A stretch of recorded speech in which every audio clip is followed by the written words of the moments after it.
Comme excuse de revenir dans cette chronique avec toujours les mêmes misérables offrandes. Je n'ai guère autre chose à vous présenter qu'un pissenlit, quand ce n'est pas un chardon, quand ce n'est pas une plume de jet. Eh bien, une fois de plus, je vais revenir avec une plume de jet. Pour réfléchir sur ceci. Les choses, quand elles ne sont pas nommées, sont comme dans des limbes, comme en danger d'effacement ou de ne pas exister.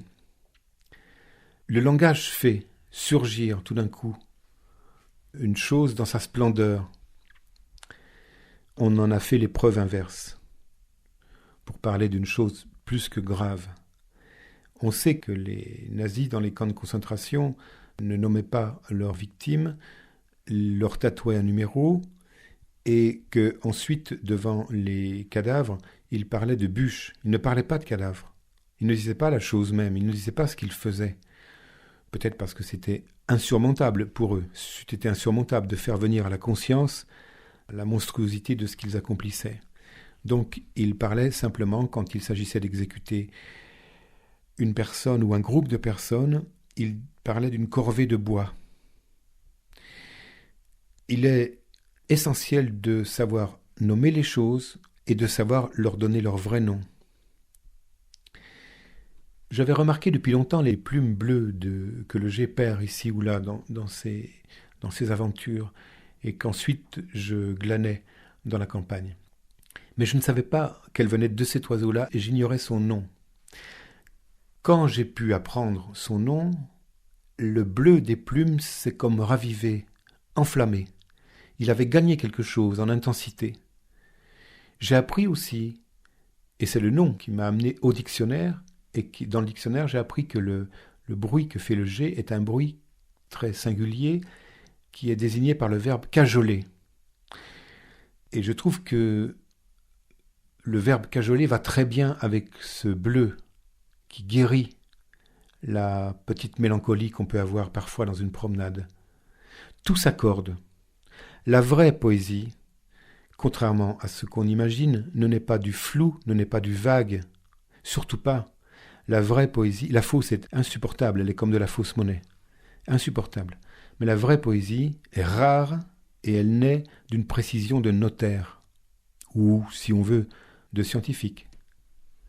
Plus quelque chose est nommé au plus juste, plus la chose est saisie par notre esprit dans toutes ses dimensions, y compris dans l'invisible qui escorte tout ce qui existe. Le miracle de la rose de Jean Genet est un des plus beaux livres en prose et un des plus touffus, un des plus denses et un des plus miraculeux qui soit. C'est un livre très dur à lire, à mon sens, mais cette dureté est toujours récompensée. C'est un livre dont il m'arrive de lire quelques pages, juste quelques pages, pour aiguiser mon œil et pour, comme on aiguise un couteau. Parce que la prose de Genet est extrêmement précise. Et il y a quelque temps, j'ai lu dans Le miracle de la rose une scène qui se passe en prison, qui ne doit rien à l'imagination de l'auteur, qui n'est que réelle, et où il décrit un cercle fait par les prisonniers dans une salle au centre de laquelle se trouve une tinette, des toilettes.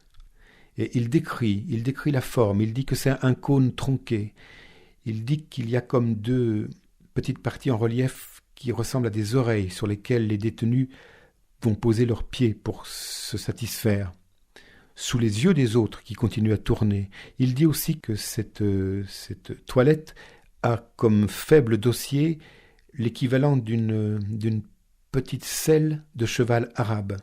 Et quand il emploie tous ces mots qui sont exactement ceux qu'il faut employer, on voit l'objet même, on voit à la fois l'abjection de cette manière de traiter les hommes et la scène elle-même, étrangement, dans son horreur, est comme portée dans un paradis, dans une sorte de paradis. Oui, ça doit être une sorte de paradis que la mémoire intacte, que la chose inoubliable, que ce qu'on n'oubliera jamais plus. Même ce qui est douloureux, dans un sens, connaît son paradis. il le connaît dans la langue, il le connaît dans la précision des mots, dans la grande précision des mots. Je parle ici de Jean Genet, je pourrais parler aussi d'un écrivain qui s'appelle Ernst Junger, qui a passé sa vie, entre autres, à collectionner des pierres, à collectionner des papillons, à prélever dans le grand magasin gratuit de Dieu quelques échantillons pour développer et nourrir les besoins de sa contemplation.